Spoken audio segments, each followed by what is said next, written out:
Episode number 276. On arriving at the angle of the trench, which was to serve them as a rampart, one of the guardsmen fell. A bullet passed through his breast. The other, who was safe and sound, continued his way towards the camp. D'Artagnan was not willing to abandon his companion thus, and stooped to raise him and assist him in regaining the lines, but at this moment two shots were fired.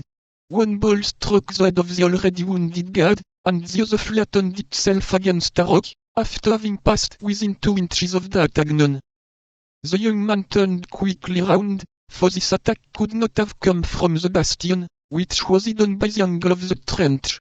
The idea of the two soldiers who had abandoned him occurred to his mind, and with them he remembered the assassins of 2 evenings before. He resolved this time to know with whom he had to deal, and fell upon the body of his comrade as if he were dead. He quickly saw 2 heads appear above an abandoned work within 30 paces of him. They were the heads of the 2 soldiers. D'Artagnan had not been deceived. These 2 men had only followed for the purpose of assassinating him, hoping that the young man's death would be placed to the account of the enemy. As he might be only wounded, and might denounce their crime, they came up to him with the purpose of making sure. Fortunately, deceived by D'Artagnan's trick, they neglected to reload their guns. When they were within 10 paces of him, D'Artagnan, who in falling had taken care not to let go his sword, sprang up close to them. The assassins comprehended that, if they fled towards the camp without having killed the man, they should be accused by him.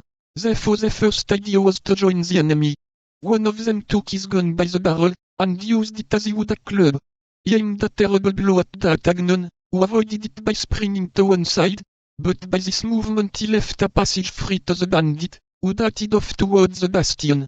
As the Rochellais, who guarded the bastion, were ignorant of the intentions of the man they saw coming towards them, they fired upon him, and he fell, struck by a ball, which broke his shoulder.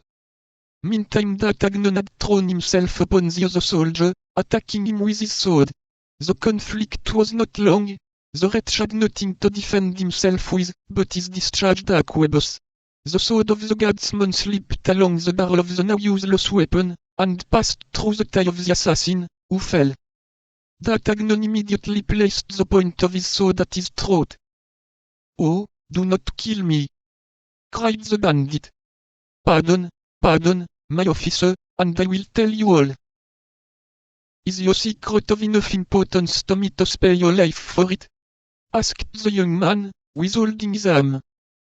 "Yes, if you think existence worth anything to a man of 20, as you are, and who may hope for everything, being handsome and brave, as you are." "Wretch!" cried D'Artagnan. "Speak quickly. Who employed you to assassinate me?"